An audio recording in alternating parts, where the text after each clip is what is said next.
వచ్చి కాపాడుతుండు అని యజ్ఞేన యజ్ఞమైజంత దేవాహత్తాని ధర్మాణి ప్రథమాన్యాసంతేహనాకం మహిమానస్సంతే యత్ర పూర్వే సాత్యాహ సంతి దేవాహ అన్న మంత్రంతో ఒకసారి కలుపుతారు. కదిపితే ఆయన తేజస్సు అందులోకి వెళ్ళిపోతుంది. ఇంట్లో పూజామందిరంలో ఉన్న విఘ్నేశ్వరుల్లోకి ప్రవేశిస్తుంది. ఈయనకి పూజ చేసిన అక్షతలు గరిక తల మీద వేసుకుని అప్పుడు వ్రతం మొదలు పెడతారు. అప్పుడు నిర్విఘ్నంగా జరుగుతుంది. లేకపోతే ఏమైనా ప్రతిబంధకం రావచ్చు. ఎంతంత పెద్ద పెద్ద విఘ్నాలవనివ్వండి ఆయన తీసేస్తాడు. అది ఎంత పెద్ద విఘ్నం కానివ్వండి, ఆయనని తలుచుకుంటే మాత్రం ఇంకా విఘ్నం నిలబడదు. ఆ విఘ్నాన్ని తీస్తాడు. అందుకే ఒక్కొక్క దేవాలయంలో 2 విఘ్నేశ్వరులు ఉంటారు, 2 వినాయక మూర్తులు ఉంటాయి. ఒక శివాలయంలో ఒక శివలింగమే ఉంటుంది, ఒక్కొక్క శివాలయంలో 1 కన్నా ఎక్కువ శివలింగాలు ఉంటాయి. అప్పుడు ప్రదక్షిణంలో పానవట్టం దాటచ్చు. సరే, ఇప్పుడు శైవాగమానికి సంబంధించిన విషయం ఎందుకు, కానీ వినాయకుడు సాధారణంగా ఒక్కడే ఉంటాడు, ఉండాలి కూడా.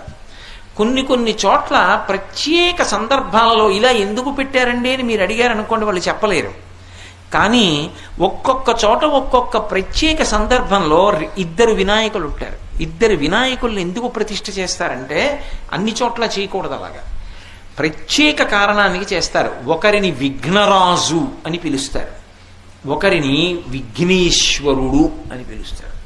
విఘ్నరాజు అని పిలిస్తే ఏమిటంటే విఘ్నాన్ని కల్పిస్తాడు.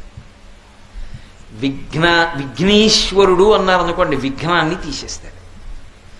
విఘ్నాన్ని కల్పించడం కోసమని చెప్పి ప్రతిష్ఠ చేస్తారు ఒక్కొక్కసారి. ఏమిటి విఘ్నాన్ని కల్పించడం ఏమిటి అంటే, మీకు నేను తేలికగా అర్థం అవ్వడానికి ఒక ఉదాహరణ చెప్పాలనుకోండి. శత్రువులు దండయాత్ర చేసి వస్తున్నారనుకోండి, రాజ్యాన్ని కబళించడానికి వస్తున్నారు. పూర్వం మహారాజులు ఏం చేసేవారంటే విఘ్నరాజ ప్రతిష్ఠ చేసి పక్కన విఘ్నేశ్వర ప్రతిష్ఠ చేసి ఇద్దరికీ పూజ చేసేవారు. విఘ్నరాజ ప్రతిష్ఠ చేస్తే అవతల వాడికి ప్రతిబంధకం వస్తుంది, వాడి ప్రతిబంధకాన్ని కల్పిస్తాడు. వాడు దాటి ముందుకు రాలేడు, వాడికి ఏదో అడ్డొస్తుంది, అడ్డొచ్చి నిలబడిపోతాడు. ఈయనకి అడ్డు తొలగిపోతుంది, వెళ్ళి వాళ్ళ మీద పడిపోయి వాడిని సంహరించి తన రాజ్యాన్ని కాపాడుకుంటాడు.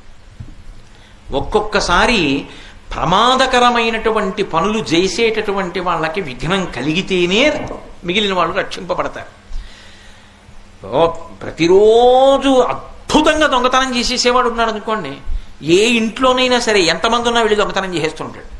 వాడికి ఎప్పుడో అప్పుడు విఘ్నం వచ్చి దొరికిపోయాడు అనుకోండి, అయ్యో పాపం విఘ్నం వచ్చి దొరికిపోయాడండి అని బాధపడతారా? అమ్మయ్య ఊరు రక్షింపబడిందండి అని సంతోషిస్తారా? వాడికి విఘ్నం రావడం ప్రయోజనకరం కాబట్టి విఘ్నాన్ని ఇచ్చి కాపాడతాడు మిగిలిన వాళ్ళని. ఎవరికి విఘ్నం కల్పించాలి? ధర్మం వదిలిపెట్టిన వాళ్ళకి విఘ్నం కల్పిస్తాడు, ధర్మాత్ములకు విఘ్నం తీసేస్తాడు. అది ఎలా? ఏదో చిన్నవి కాదు, పర్వతాలంతంతటి విఘ్నాల్ని కూడా, అది వస్తోందని కూడా మనకి తెలీదు, వచ్చేస్తోంది, మనం ఓ పని చేద్దాం అనుకుంటాం, అది చేయకుండా అయిపోతుంది అని కాదు. పరమ ధర్మాత్ములైన వాళ్ళని ఏం చేస్తాడో తెలుసా? అప్రతిష్ట రాకుండా ఉండడానికి వాళ్ళు అక్కడికి వెళ్ళకూడదు అని ఆయన అనుకున్నాడు అనుకోండి, ఏదో ఒక విఘ్నం కల్పిస్తాడు, కల్పించి వాళ్ళని వెళ్లకుండా చేస్తాడు. అది ఈశ్వరానుగ్రహం ఉంటేనే. వాళ్ళు వెళ్లకుండా చేస్తాడు, వాళ్ళు వెళ్ళరు. వాళ్ళు నిజంగా వెళదామని అనుకున్నా కూడా వెళ్ళకూడని పరిస్థితి అవుతుంది. అది అప్పుడు అసలు వెళదామన్న సంకల్పమే లేదు కాబట్టి ఆయనకు అప్రతిష్ట ఉండదు.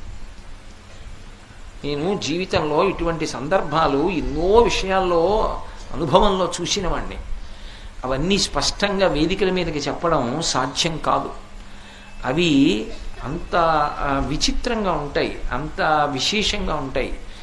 ఒక్కొక్కటి పరమాత్మ యొక్క అనుగ్రహం అందరికీ అర్థం కాదు, కొంతమంది ఈశ్వరానుగ్రహం ఉన్న వాళ్ళకే అర్థం అవుతుంది.